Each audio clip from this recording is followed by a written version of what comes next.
Decorating Pages is a podcast dedicated to taking you behind the scenes of the designs of your favorite TV shows and films.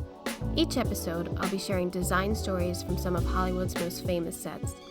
Interviews from set decorators, production designers, directors, and actors about creating the look of TV and film, about their design inspirations, and stories that take sets from page to screen.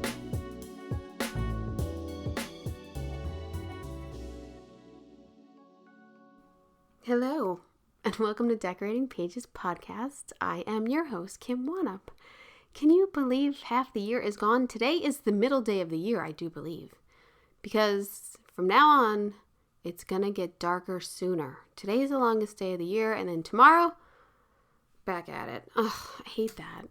I did love growing up, and it was always like Memorial Day to Labor Day. That was our summer, and you played till it got dark, or like the lightning bugs came out. And so, yeah, I do love summer. It's like summer nights when it's like light out late. I like that. Yeah. I hope you are enjoying your summer. I hope that you get away this summer, get a little rest, enjoy the summer. Yeah. I'm loving my show, by the way. From Mankind. I feel like I'm getting smarter. I'm doing all the space research. I mean, I would never have time to just sit there and look up statistics on Mars and the moon and Earth, and I just love it. I do. I feel like I'm getting smarter. I hope that my decor reflects that, but I'm enjoying the research so far. So work has gone pretty good. What Wanup is watching? Well, thankfully, Physical Season 2 on Apple is back, because that show, I think, is hysterical and very dark, but I think it's really good. I still hate that they only give one a week. I hate it. Production designer Kate Bunch and set decorator Kelly Jo Teeny, fantastic. I just love the decor of it. It's like a dark period piece, like in their dressing and everything. I find everything like, maybe, the lighting, it's a reach to like try to see what that lamp is back there in that sofa, but I like that show. The ending of The Staircase, obviously we know the ending of The Staircase, but it was so good. I cried at the end. I mean, Colin Firth was just so good in it, and production designer Michael Shaw and set decorator Edward McLaughlin. Wow. And I think Edward McLaughlin did Mayor of Easttown. I should probably have looked that up before I started talking, but I think he did, and I really enjoy his work. And I just love The Staircase. It's so funny. My mom said, "Oh, Dad was looking for something to watch, so I put The Staircase on." And I said, "Oh, did you put the series on or the documentary?" And she said, "No, I don't look at that ugly guy. I put Colin Firth on." I said, "Yeah, I know. I agree with you, Mom. There you go." I'm still getting in like one episode of Ted Lasso a week. It's funny. It's good. I get it. I don't get it, but I get it. Obi-Wan, fantastic. I mean, all us Star Wars freaks. I mean, I don't know. I haven't heard anyone talk bad about it, so I think we're all loving that. And I think I already said that I finished up Stranger Things, and it's not the best show, but it's a good show. I love all the design of it. I really do. I think they do just a great job of this another world and all the special effects they have to deal with, and a lot of Russia in this season, and I mean, it keeps my attention, so I do like that. That's what Wanup's been watching this week. It's so funny because I do put a lot of time and effort into this. I do think about what I'm going to talk about for a long time before I do it, like an episode, like my last episode about inspiration, and I absolutely forgot that one of the films that totally inspired me was Dick Tracy. I can't believe that I didn't put that in there, but Dick Tracy, I mean, that color and the makeup and the costumes, it's just such a vibrant film and inspiring. I don't know how I forgot it, so I am sorry, but production designer Richard Silbert and set decorator Rick Simpson, who also did Casino, which is kind of another one of my inspirational. I love Casino. It's a real tie between Casino and Goodfellas. Casino, I love. I have so many good lines from Casino. There's so many good lines. Farther down the trough. That is my brother and I. Oh, that's a great line. Another film I kind of forgot, and maybe not for the design of it, but yes, is Romancing the Stone. I loved Romancing the Stone. I mean, I wanted somehow to be Joan Wilder and go on this adventure, and I loved Romancing the Stone. I can't even tell you how many times I've seen that movie, so I know that it inspired me. Production designer Lawrence G. Paul and set decorator Enrique Estevez. Thank you. Thank you for inspiring me. Emmy voting. Emmy voting is now open till June 27th, and nominations will be July 12th. So I'm just going to take this opportunity to plug myself and to ask any Emmy voters to please consider American Crime Story Impeachment. Production designer Jamie McCall and I, and a slew of art directors, assistant art directors, buyers, props. I mean, it's a lot. There's a lot of people in this, and it almost broke me, people. I think a lot of people might say that about the projects they've been on in the past year, but I hope you consider it. I hope you've seen it, and thank you. The SDSA Awards nominations have just been announced. Their final round of voting begins July 11th, ending on the 20th, and the awards will be announced on August 2nd. You can watch the video of all the nominations over on their website, which is setdecorators.org. So yeah, yay SDSA Awards. Woohoo! In this episode, I speak with production designer Laurence Bennet, who is best known for his work on the Oscar-nominated films The Artist and Crash. His current project, The Offer, on Paramount Plus, is a monumental effort to pay tribute to one of the best films of all time, The Godfather. This period-limited series gives a behind-the-scenes of the making of this iconic film and shows how we all work to get our passion to the screen. It's beautifully done. These sets are amazing, and the recreations of just a couple of the sets from The Godfather, I could not wait to get to the next episode of this, and I can't wait to put The Godfather on. It makes you want to watch The Godfather so much. I mean, that's just me, but anyway. Laurence, for the past several years, has been teaching at a school in Cuba, which I'm going to butcher right now, but I'm really going to try. Escuela Internacional de Cine de Televisión in San Antonio de los Baños, Cuba. I know it's wrong, but I really tried. I practiced, and that's the best I could do. This multi-disciplinary film school was founded by Gabriel García Márquez, and he's been teaching there a couple years. We talk a little bit. He mentions it in this interview. We also touch upon how he designed the pilot of Grey's Anatomy 19 years ago, and it's still going. How he worked with Robert Redford as one of the many directors that he has on his resume. And how I actually worked with him almost 15 years ago on a show called Fearless that got the plug pulled on it as we were about to shoot. So I was his art department coordinator. So it was nice to connect with him again. You can really hear how nervous I am in this interview because my vocabulary is kind of worse than normal. So yeah, sorry about that. He is just a giver of great stories in this interview, so I know you're going to enjoy. Good, how are you? Pleasure. Pleasure's all mine. I was saying, God, I worked with you for a minute in like almost 20 years ago. When was that? On Fearless. Yeah. Are you serious? Yeah, I was your coordinator. Oh my God, that's why the name was familiar. You know, I cannot remember what happened with that. I feel like we started and then it went away. We were in the final 2 days of dressing.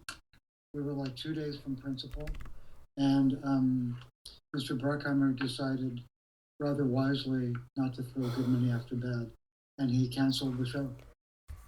I mean, I knew it was something abrupt, was what I remembered. It was abrupt.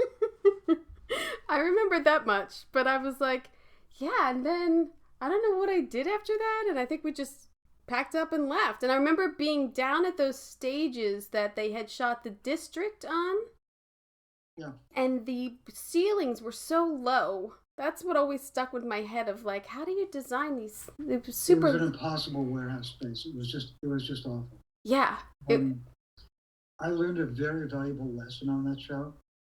I had a nice office with like a lot of glass that went to the outside at the front of the building, out onto whatever the street was. And I painted a wall and hung some of my photographs. I actually sort of settled in. I have never stripped out an office so quickly when we got that call. And I've never decorated an office again. I mean, I was in this office for, this windowless little office for the better part of 9 months. And I never put anything on the walls other than work-related material. There were a couple of photographs from home, but literally, it's like, be prepared to pack up and walk away. Yes. Yeah. And it's funny how nomadic we all have become. Like, I basically have a traveling metro shelf that's what I have. Those are my books on there. Those are like my computer, everything fits on this. So as we travel from show to show, that's all I got in the world. It's like, right. Yeah. No, it was a really long time ago. And I obviously. It would have been about 2005. Yeah, it was.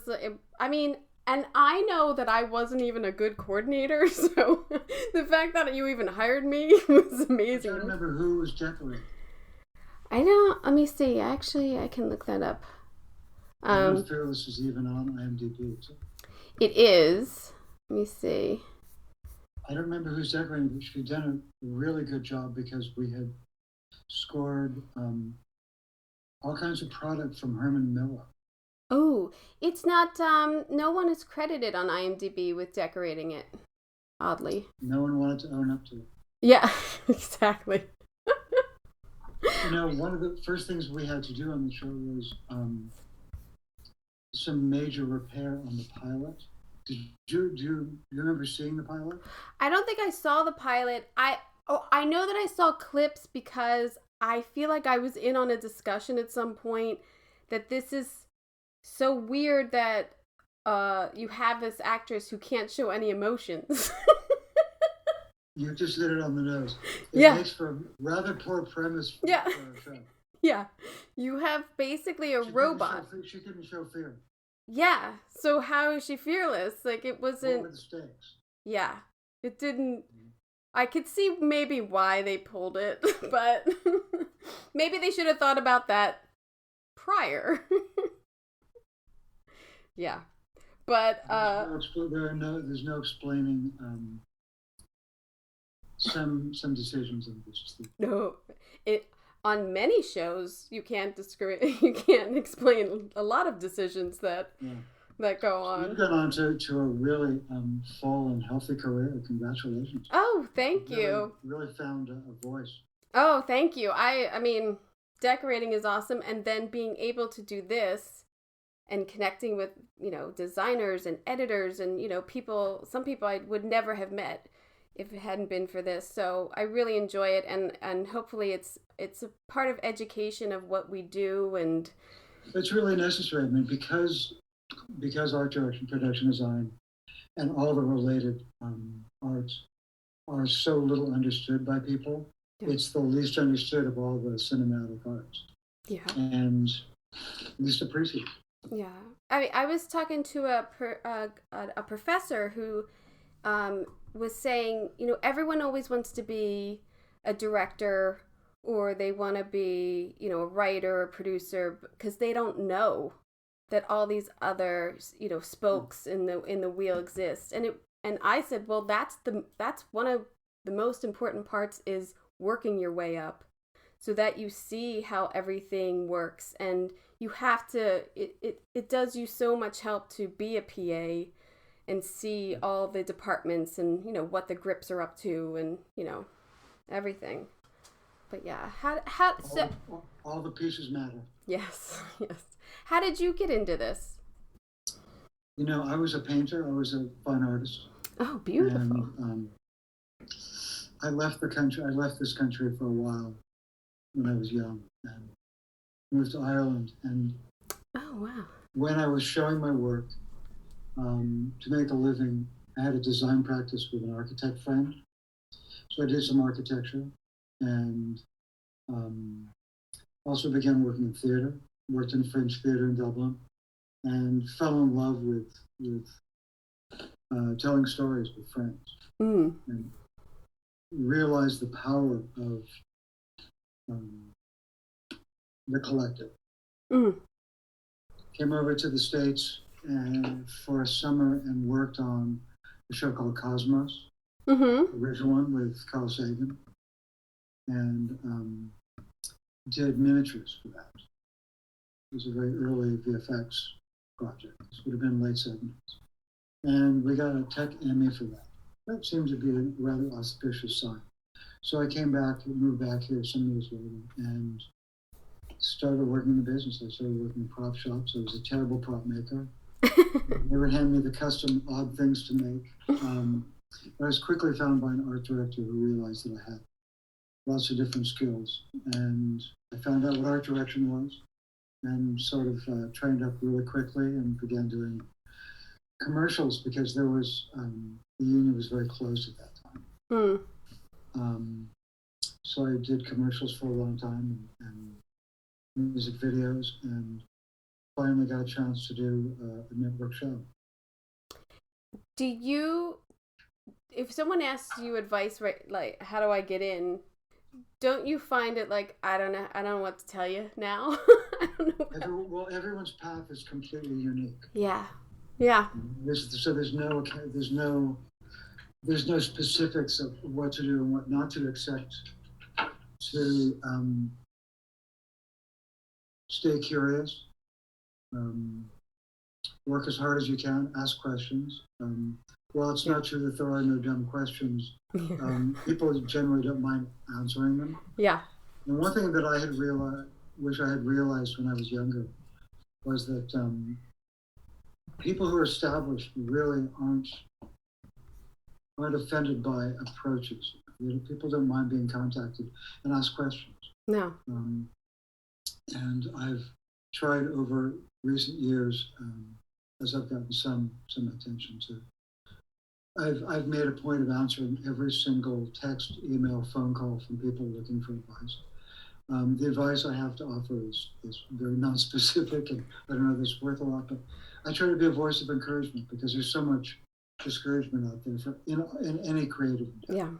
Yeah. I actually had recently reached out to an art director that I contacted, would have been 40 years ago, when I was interested in learning more.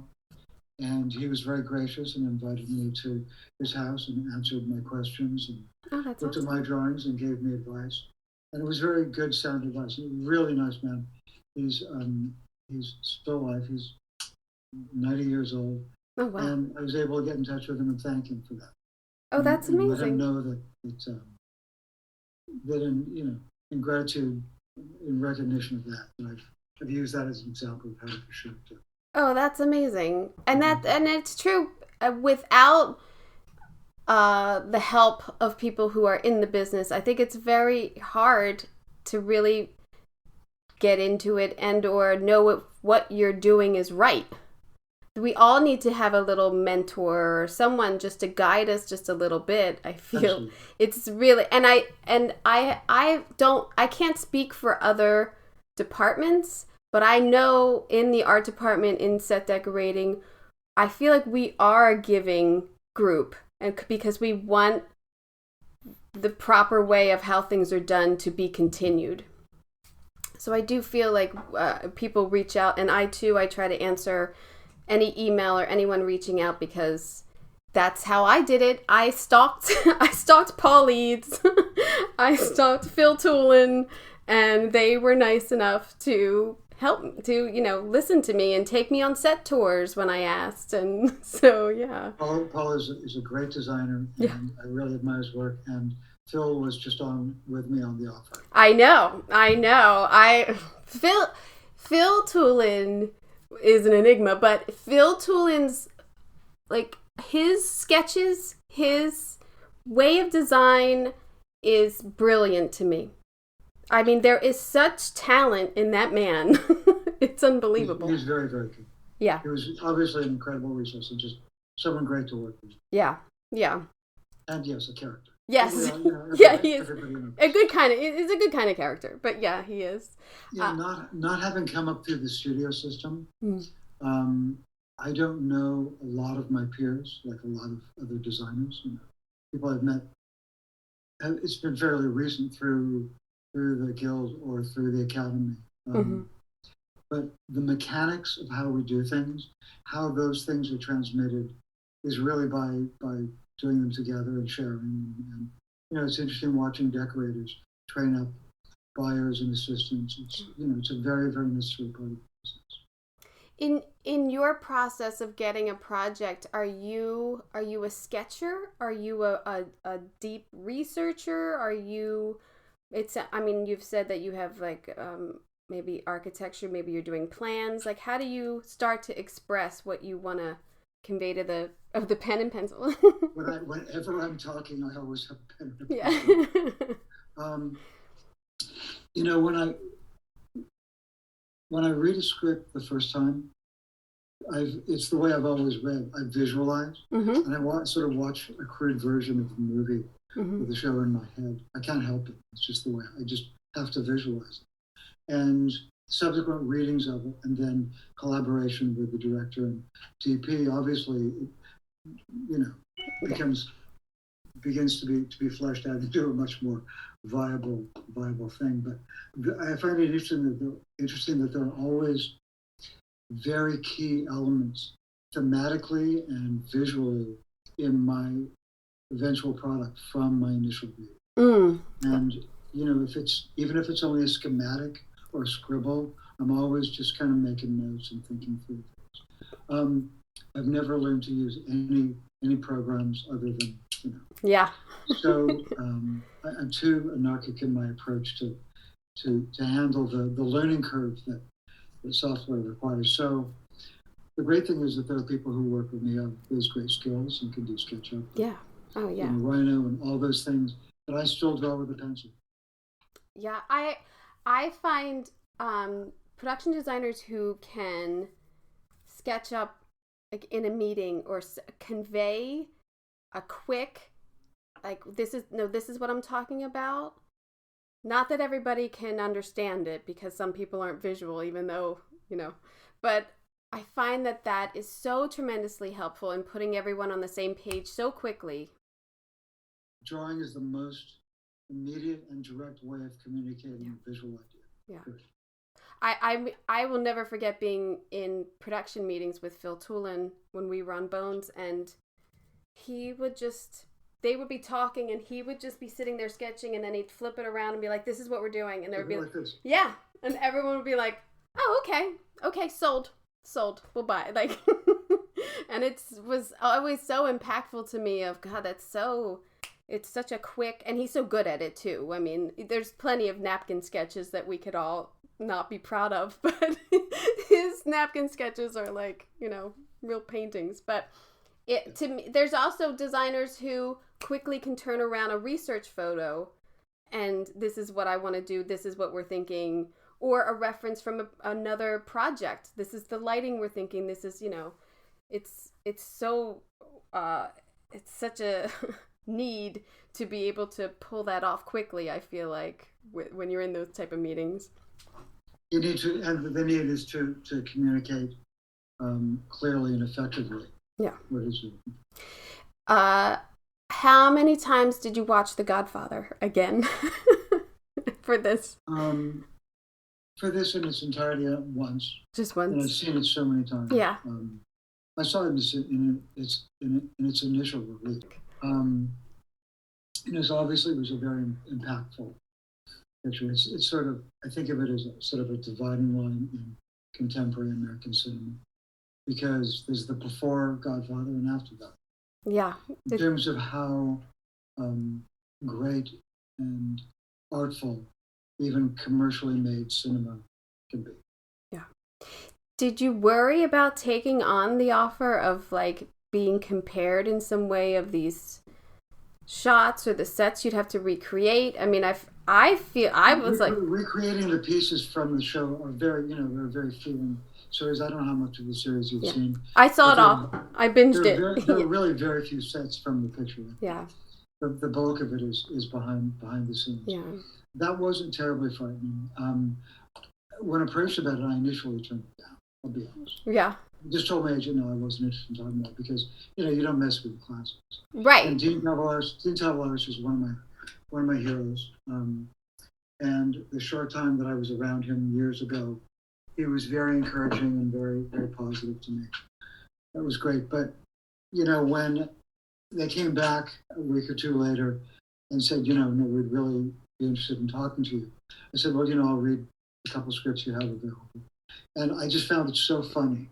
It's so funny. I had read over the years everything that was written about the mayhem involved behind the scenes and the difficulties. And it just makes for great storytelling, really does. And given what war stories are like in our industry, they're an essential part, I think, of sharing information. Yeah. People tell these things and you won't believe what happened. Well, this is what we did. That is sort of the gist of what a lot of these stories are. Yeah. This is how we solve that problem. Because when you realize that, among just the keys on set, when something comes up, you're looking very often at 100 years worth of filmmaking experience to bring to bear to a problem solving of that situation. Yeah, I in watching it, there's so many problems that come up that are relatable. The horse head and doesn't look as real, or most of them are probably true. Yeah, I don't doubt many. I mean, some of the mob stuff maybe, but I mean, even the location, they want us out of here by 4. We got to get out. That happens all the time. We have all had that happen. Yes. So I hope that it is a really big insight into the process and the passion that we all have to get everything on the screen, because it's never easy. Even when you think, oh, this one's going to be easy, there's always something that comes up that makes it not easy. Ain't none of them easy anymore. No.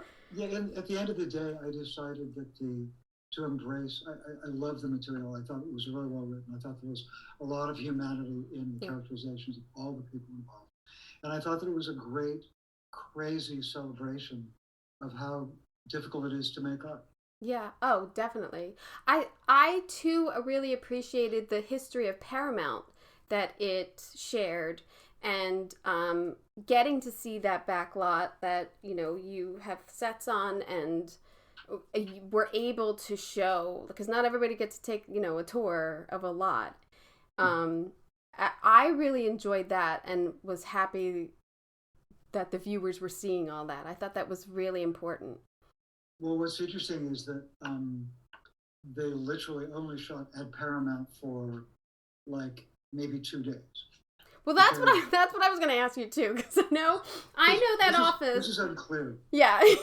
Only the stuff at Walt Studios when Duvall's character comes out to Hollywood to try to talk sense into the producer at Waltz Enterprises. He visits him on stage. That's the only thing they did at Paramount. All the other interiors were done at Filmways Studios in East Harlem, which no longer exists. And there is virtually no visual record of the place. It's amazing. And it was there from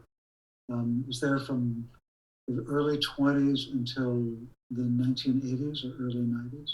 It's been torn down, and I was able to find nothing except a couple of its studios.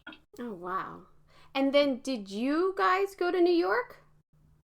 No, everything was done in Los Angeles. Everything was done in Los Angeles, which is so funny because they have the line in the movie, "You can't make LA look like New York."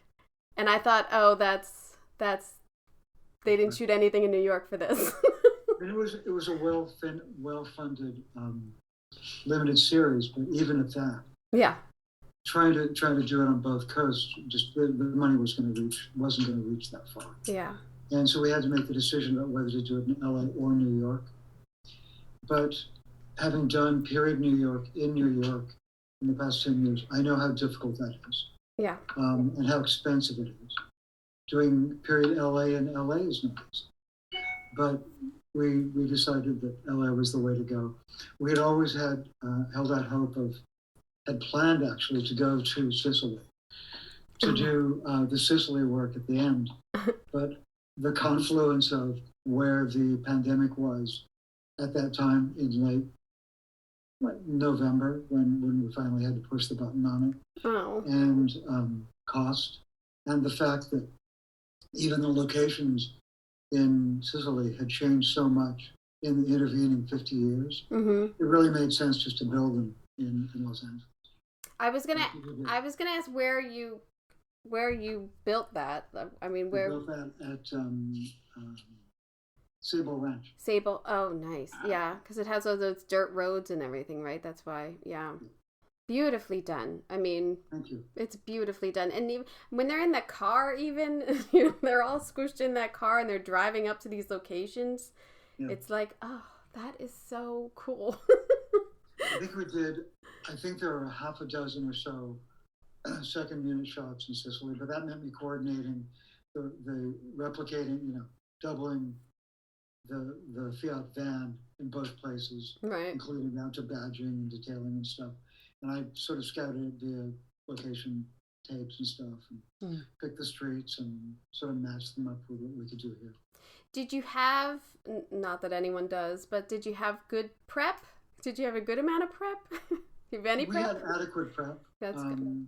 I probably had 2 months. We had a little COVID delay, just the startup was a little shaky. Had a few hiccups.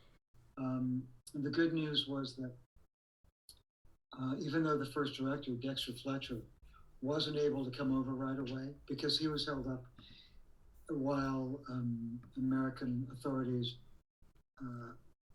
sort of looked at the question of the vaccine that he and his wife had, and whether it was going to meet up to. So he was held up for weeks. So my first month really of dealing with him was via Zoom. It was hysterical. And he's an absolute character, just an absolute delight. But he and Sal Totino, his first DP, we worked, for weeks and weeks on Zoom. And Sal came on really early, and the VFX supervisor started remarkably early as well. So we were able to integrate him into the whole process. Well, that's good. I mean, there's nothing worse than hearing like we did not have enough prep because I know how much pressure that is. As much prep as could have been afforded. Yeah. We didn't have all the scripts, obviously. Did you block shoot? Did you block shot for every two? When you're talking with the DP, was there specific scenes that he wanted to mimic with lighting and palette and was that like trying to? No. Yeah. We sort of took the conscious decision not to try to mock or mimic anything specifically cinematic. It's just we knew that some passages more than others required a really cinematic approach. And I fell in love with the introduction to the world of New York in the show.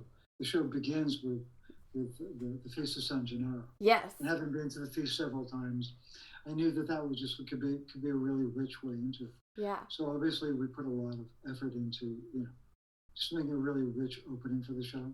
Oh yeah, I have been to that festival. I love it, and I was excited to see that, and just thought about, oh my God, that's so much dressing. So that was a block and a half at Paramount Backward. That was beautifully done. I mean, all of the designs of the red, white, and green, and just all the background and dressing, that was beautifully done. The steel arches that carry the lights, the garlands over the street, and then so that was carefully worked out. A great example of where VFX was able with us to just extend the street. Yeah, that is a perfect opening to this, because you kind of don't know if you're in Godfather mode or if you're in the story. It's really smart. You find out that you're in the story, but it's a mystery beat to start off the show, which is a great way to begin with. Yeah, I totally loved it. I also loved seeing like the Polo Lounge, which is such a Hollywood, old timer place to go, and you don't hear anything about anymore, but it was like the place to be. Evidently, it's fairly busy these days. Is it? I was there once, but I don't remember. I didn't go back to visit on this. I mean, obviously, we were not going to work there. Yeah. Because of the boycott against. Yes, that's why. Yeah. And also, it recurred and recurred and recurred. It was just an incredibly expensive, intrusive thing to attempt. So we just did I designed a distillation. Phil worked with me really closely on that. Of just finding, because the lounge has changed a lot during its existence. And there were times in the 70s when it looked pretty tacky. Shocker. I sort of pulled some aspects of it, some visual cues from its existence throughout, and just sort of put together a pastiche of what I thought it should be. And, a big part of it was the swooping lit ceiling, soffits overhead. And, the exterior, the pink stucco walls outside in the when he pulls up. Rich cherry wood. What I loved about it is, you have these big round booths, and hardly ever will a scene occur in a big round booth in a corner. But that apparently... That's where we put Bob Evans. Yeah. So, to me, I was like, well, that's got to be true, that he sat in that corner and just looked out of everyone, because no DP really wants to shoot into the corner, or... obviously, you had walls pull out. It wasn't a problem. No, that's great. I loved it. The walls behind the booth welded. Each of the booths was on a wheeled unit of its own. Mm-hmm. Should we need to move them around? I also loved Blue Dorn's office. That whole Gulf and Western office, and that screen that you designed in the partition wall is just gorgeous. I just love it. That the shape in that is actually a motif that runs throughout the building. Oh, that's gorgeous. Luckman and Pereira, who designed the building, it was this odd sort of 60s lozenge. Mm-hmm. That's actually the shape of all the columns down on the ground floor. Oh, wow. That shape is repeated several times through the building. So you replicated their offices for this? There wasn't No, because there's no record of what those offices were. Oh, so that was just inspiration from the building. The building, when I'm referring to the building, the Atlantic Richfield building, downtown at LA Center Studio. I see. Oh, I see. And the reason I felt that was a great place, a great base to start, was that was built at the same time that the Gulf and Western building in New York was built. Mm-hmm. And it was sort of a conceptual analog, because it was the West Coast equivalent of Gulf and Western. Yeah, it's beautifully done, and I think decorated wonderfully by Lisa did a phenomenal job. Lisa Alcoffer.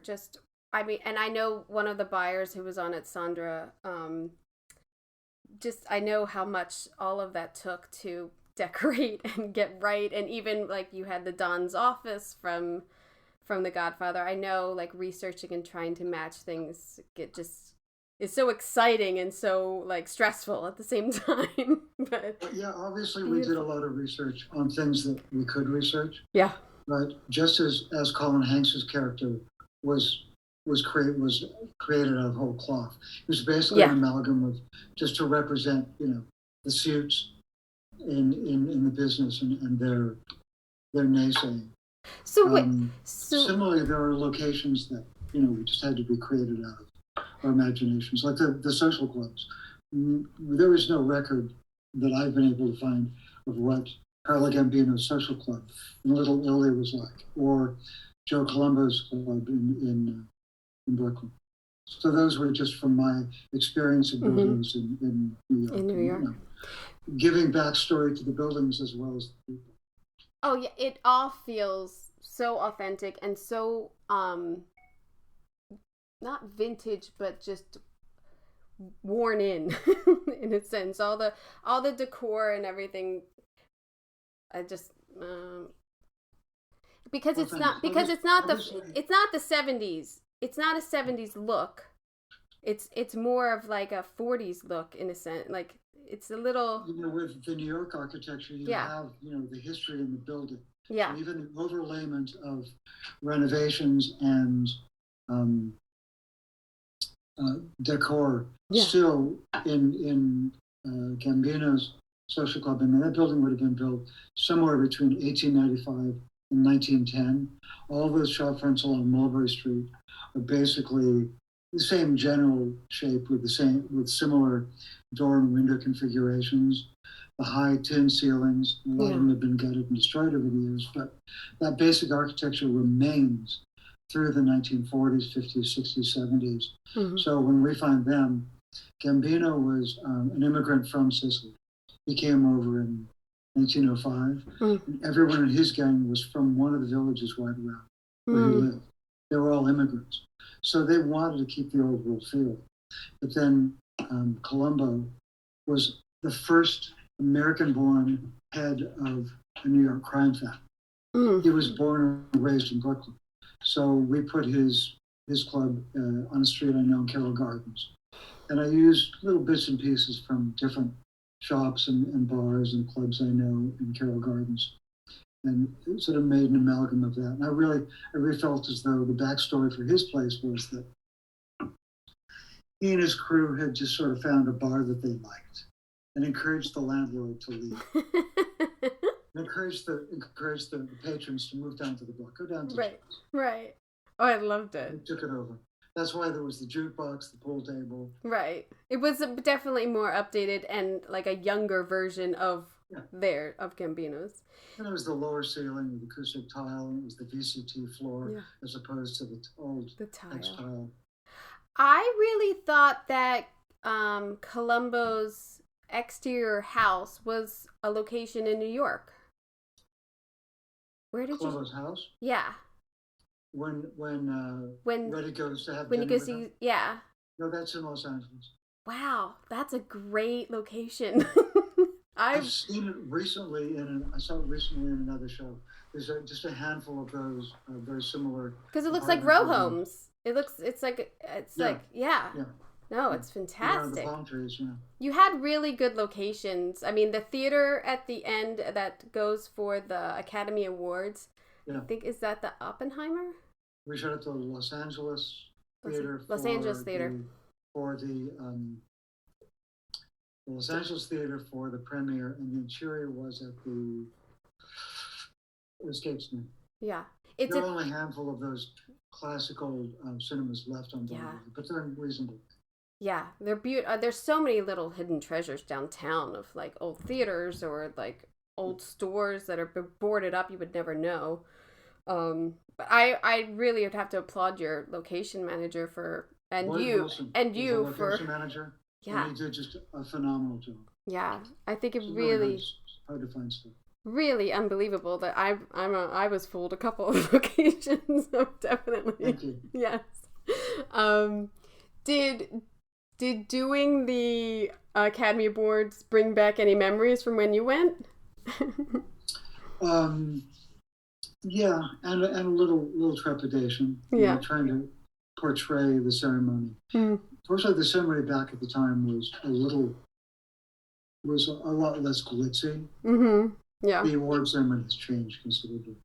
I just was watching tape of that year yesterday because somebody sent me a clip to take a look at. Also, you don't know how closely you want to look at those moments. You want to reference them, but do it rather obliquely. And I thought that Adam Larkin, who was the director on that episode, just did a great job of staying pretty much with Al and in his head through the experience of that walk up and the moment at the podium. I also love the camera move, like over top, over every award, like win or lose, just to get the viewer, like how many times they were nominated and everything. And I thought that spotlight was really impactful of like, you're just blurred out and it's just, this is your moment. And, not having it, I don't even think you hear his speech or anything. I thought it was, I really liked it. I thought it was probably really close to the experience the person's having. Yeah, I mean, that's probably more so with dealing with the things that are in the movie, is this true, but throughout the entire story, a lot of things are best dealt with obliquely or with a slightly unexpected take or point of view on them. Yeah. Sometimes in terms of design, sometimes in terms of the staging. For example, all of the bits and pieces that we showed around filmings of scenes, there weren't that many. Like the Don's office. Yeah. We showed no filming being done in there. Right. It was all done sitting in the office, talking about upcoming scenes, talking about the material, disagreements between Francis and Gordy. Yeah. You want to refer to it and be just outside that experience, but we never wanted to try to replicate. That would have been crazy. Yeah. No, I think it was smart trying not to like redo The Godfather for the series. Like, that's not what we're here for. And one of the scariest ones, because a really difficult location to find, was where to do Louis' restaurant, where Michael shoots McCluskey and Salazzo. Because that's such a recognizable interior. I don't know anyone who loves that movie who hasn't seen that scene dozens, if not hundreds of times. Yeah. And we were prepped to do it in an interior backlot, Universal, which would have required, VFX and lots of changes to the interior. But that didn't work out for scheduling reasons. We worked at Universal, Warner's, and Paramount backlot a lot for all of the New York exteriors, but it's expensive, it's really busy. Sometimes we could get the shoot days, but we couldn't get enough prep time.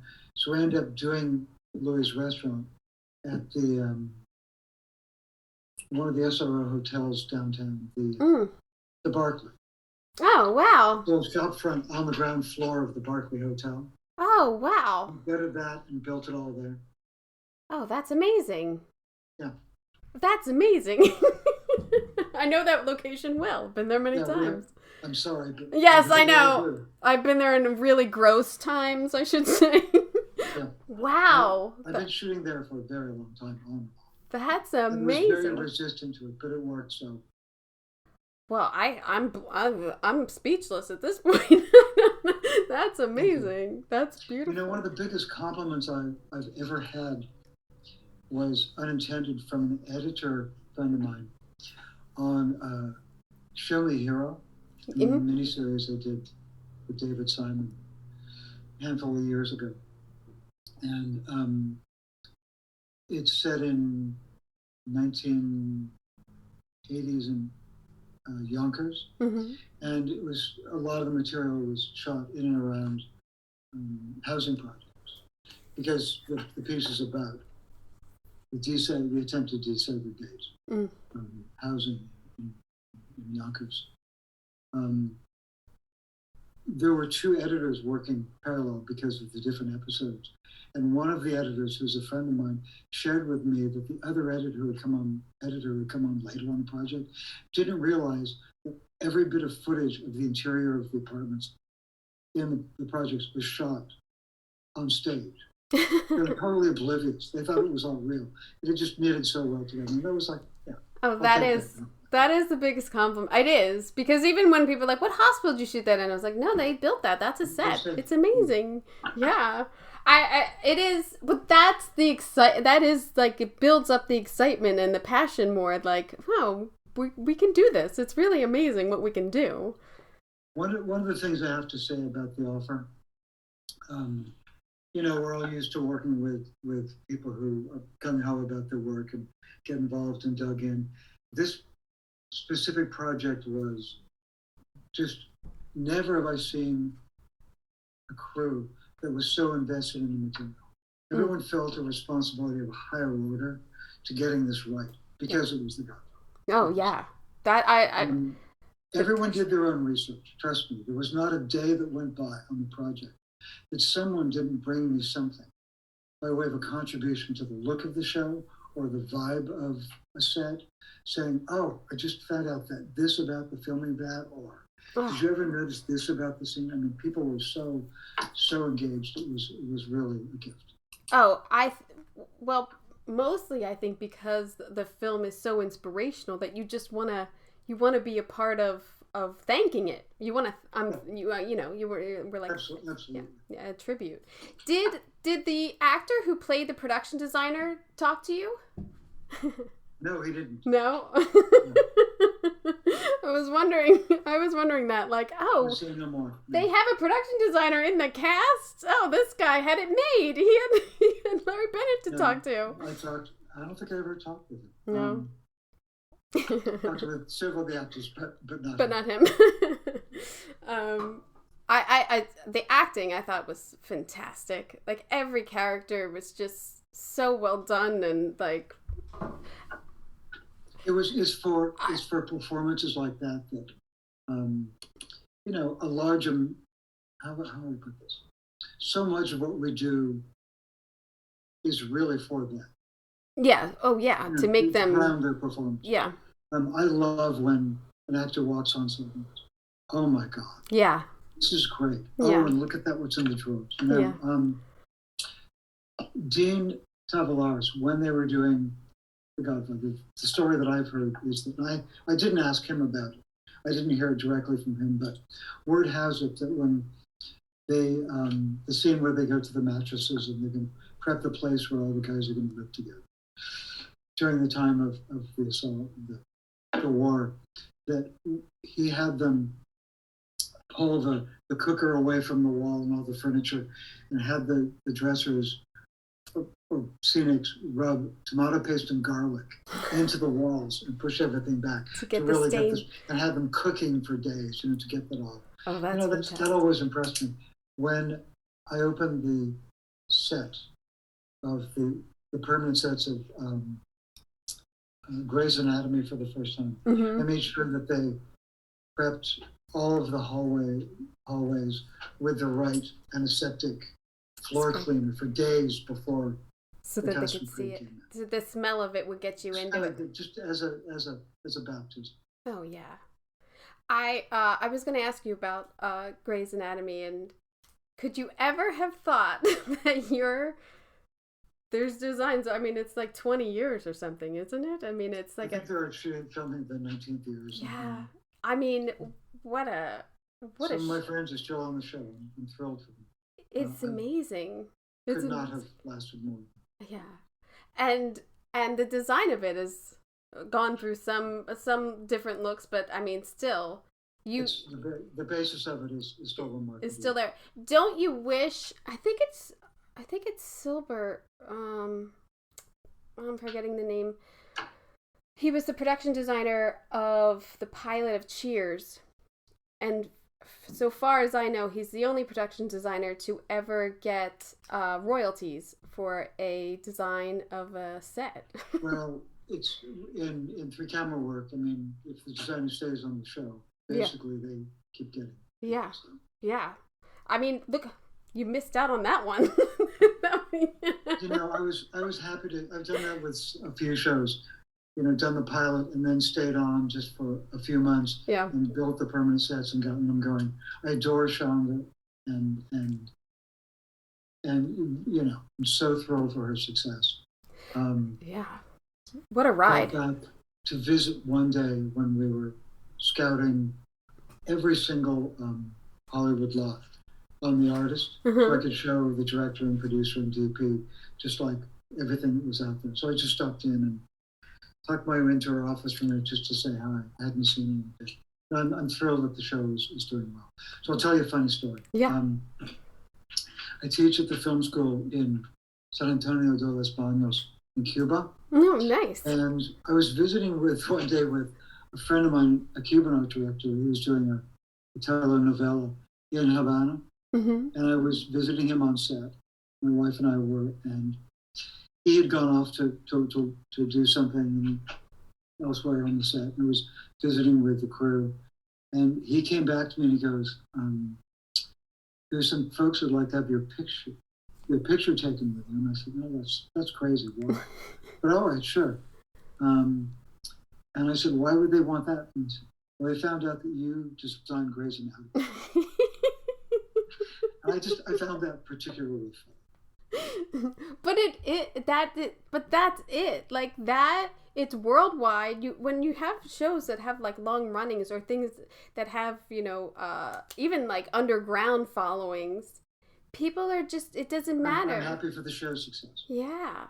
No, it's great. And I put everything I could into it at the time, and hopefully it's, Well, I think it's a good thing that Fearless got canceled. I think it was right after that. I think it was right around the same time. Yeah. I could probably keep you for another hour and talk to you about the artist and Crash, and I do want to ask you. You've worked with so many amazing directors, like Barry Levinson on Wizard of Lies, and Paul Haggis, I think 3 times or more, and I did several pictures. Robert Redford. I mean, yeah, it doesn't get any better than that. No. I mean, having the opportunity to work with one of your all-time heroes is just an amazing experience. Yeah. And I learned a lot from him. I adore him. I have so much respect. Seeing Butch Cassidy when I was a teenager, All the President's Men when I was a little bit. Well, yeah. Seeing again how artful even studio pictures could be. That was just huge. Yeah. And the fact that Bob was not only the last of a generation of true movie stars, but also is sort of the godfather of the American independent movement. Mm-hmm. The impact that Sundance has had is unmistakable. So getting to work with him was just a dream. Yeah. I feel like I would just be dying inside. I feel like I would just be so nervous. You get it. But I'm sure once you're in the scout van for 12 hours for 2 weeks, you're like, hey man, can you move over? You're in my seat. Very easygoing, very gracious, and just a pleasure. Are you working now? Are you taking time off? I'm taking a little time off, waiting for the right thing. I've turned down a few things. I'm just kind of waiting for the right thing to come up. I've been on the road most of the last 30 years. Yeah. And so it's good to be home for a while. Nice. I just get to do one picture here at home 2 years ago. I live in the Northwest. Oh, I didn't realize. I thought you were in LA. No, I live in rural Oregon. Oh, wow. This is an old farmhouse. What did you do there? A family picture called The Waterman. The Waterman. By David Oyelowo. Mm-hmm. Just great. Again, one of my favorite people to work with. I mean, what an interest. I did not see that, but in looking at all of the trailers and everything for your work, it looks, I would never think you did that in Oregon. But that's amazing. It's beautiful, like the scenery and everything, but I would never think that. It's awesome. The forest is literally walk to work. The bulk of the picture was shot within a 20-minute drive from my house. Oh, that's fantastic. Yeah. Wow. Yeah, I just moved to Redondo Beach, so I feel like I live out of LA now too. Good for you. Yeah. I grew up in Manhattan Beach. Oh, nice. Oh, if you have any good eateries, please let me know. They probably changed. Do you think there'll be an offer 2, like The Godfather 2? No. It was just a one-off. Yeah. I mean, I find it funny discussion about it online. It's like, of course they would. Really? Well, you know what it is? It was so good, people want more. Well, I hope that it gets seen, and I hope that people enjoy it. Oh, I think everybody's seeing it. I know everyone I've talked to watched it, and I was a little late to the party, and then I was like, how did I not watch this the day it came out? I'm so mad at myself. So I enjoyed it thoroughly. I think it's just and it really makes me want to go watch The Godfather. I mean, as a true, if nothing else, I think that's great. Yeah, really brings you back into it. I don't want to keep you any longer. Thank you so much for this. And pleasure meeting you. And good to. I have to ask, how are the twins?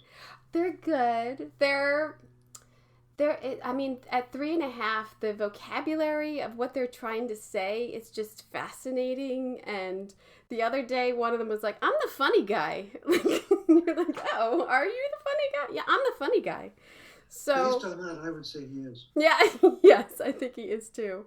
That's but it's great. I mean, that's why we moved, for like better schools and everything. It's really hard working, but that's what it is. So that's why another reason to do the podcast is try to take time off to be with them more, and then do this while I'm not working. I think that's great. Yeah, I love it. But yeah, I am so honored that you allowed for this interview, because I would hope to run into you one day again, but you never know. Well, thanks for asking about this. I love talking to colleagues about work. Yeah. It's endlessly interesting. Yeah, it's always a good time. And like I said, I do have like 30 other questions here, but it gets a little like, oh, she's asking about that one. We'll do it again. We'll do it again sometime. I've had people be like, I don't want to talk about that one. I'm like, oh, okay. I'm sure. I get it.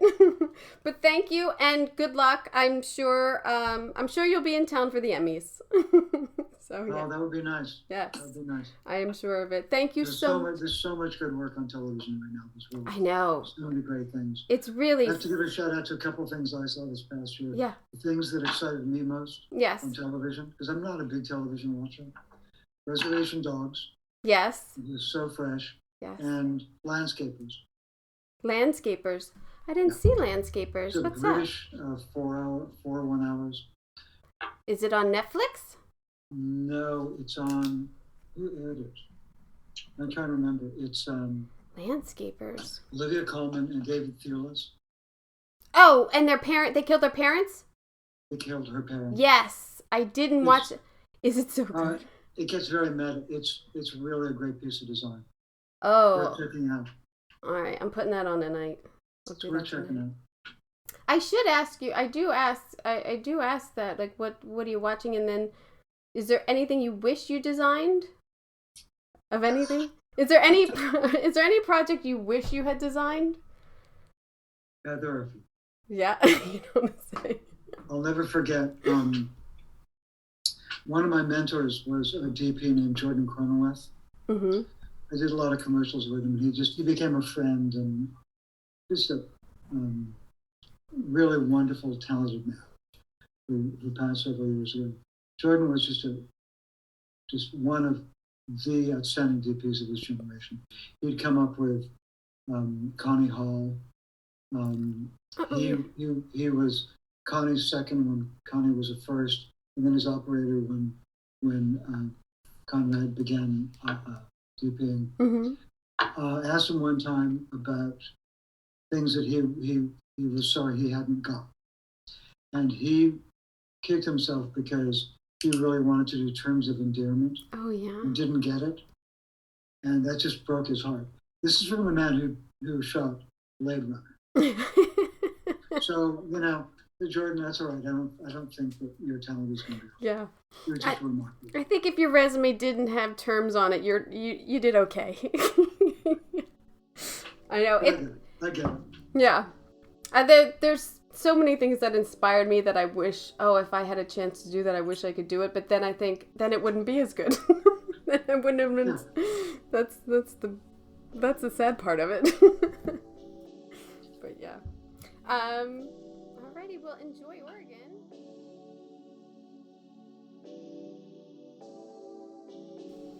You really have to appreciate how absolutely humble he is, and it actually made me more nervous. But I was, because I start to think about, like, how am I talking to someone who inspires me? Like, I really started to go through it, and especially the offer was so fresh in my mind because I had just finished it at like 12 hours before or something. So, and I mean, Crash and The Artist, and I loved Wizard of Lies. Like, his resume, I've seen so much of his work and really did want to speak to him more. I might have to bug him to come on again because he's such a good storyteller also, and has some great stories. Like, thank you so much for coming on the show if you're listening. And I just had such a wonderful time speaking with you, and I hope I didn't sound too awful. But anywho, I hope you enjoyed it too. I'd also like to say, I think set decorator Lisa Alcover just did a phenomenal job decorating the offer, and I am sure that those two will be attending the Creative Emmys this year. So good luck to them and to a lot of others. Again, Emmy voting is open for another week. So if you are an Emmy voter, get on up there and get your votes in.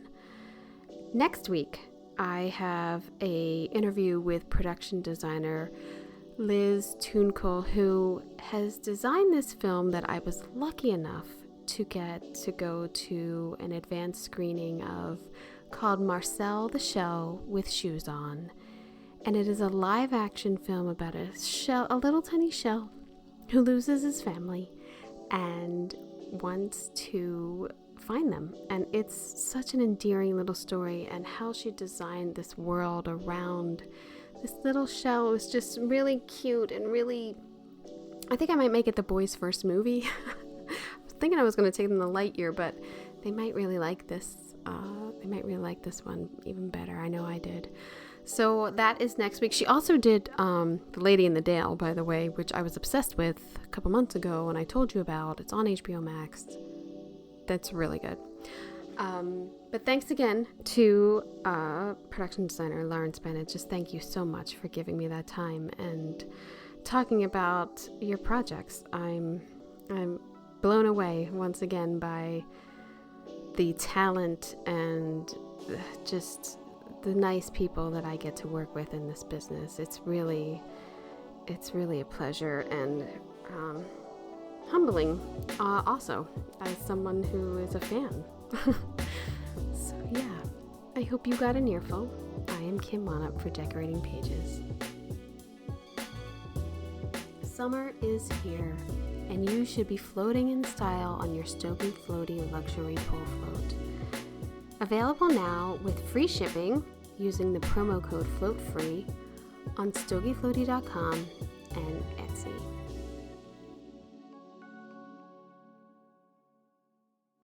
Welcome to Pro Tips for the Pros, brought to you by Floor & Decor Bailey's Crossroads. In this series, we'll explore essential advice for professional contractors to deliver outstanding renovation results. Let's dive in. Clear communication is key to a successful renovation.